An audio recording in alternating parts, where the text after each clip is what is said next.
When Cesar Rodriguez got his first marimba 6 decades ago, he had no idea how the instrument would transform his life. He went from playing marimbas to constructing and repairing them.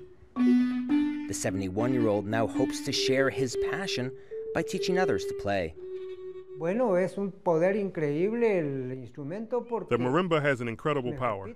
It's so precious and complete. 9 players on a marimba can perform great orchestral pieces by famous composers and musicians from Europe and the United States. The marimba is a sound born of Guatemala's colonial past centuries ago, a fusion of African, indigenous, and mestizo cultures. But not all marimbas are created equally. This is Cesar's personal marimba. He's had it for about 30 years. He built all the instrument part, but the facade here was built by a local carpenter, and it tells the story of Guatemala. It's a real source of pride for Cesar. The marimba was declared Guatemala's national instrument in 1978, and 20 years later, an official symbol of the nation. Their melodies are part of the soundscape in villages, towns, and cities across the country.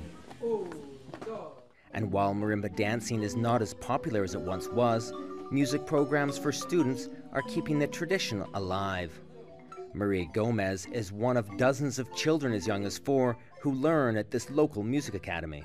I want to practice the marimba every day so I can become a professional player and travel to different places to play. And I also want to make my family proud.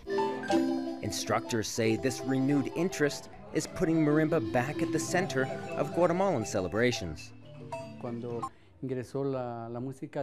When disco music arrived here, the marimba started to lose a lot of popularity. But thanks to schools and academies, it's recovering ground, and it's now back to where it was 15 years ago. Now, evidence of the marimba's revival can be heard in jazz ensembles, orchestras, and even in pop groups. A sound from centuries ago, still setting the rhythm of a country. David Mercer, Al Jazeera, Zacatepeques, Guatemala.